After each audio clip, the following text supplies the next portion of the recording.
إذا الشمس كورت وإذا النجوم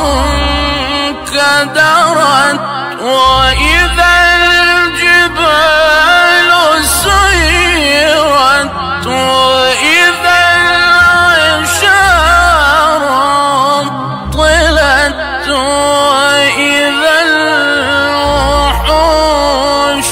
حشرت وإذا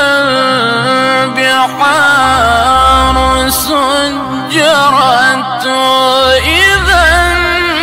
النفوس زوجت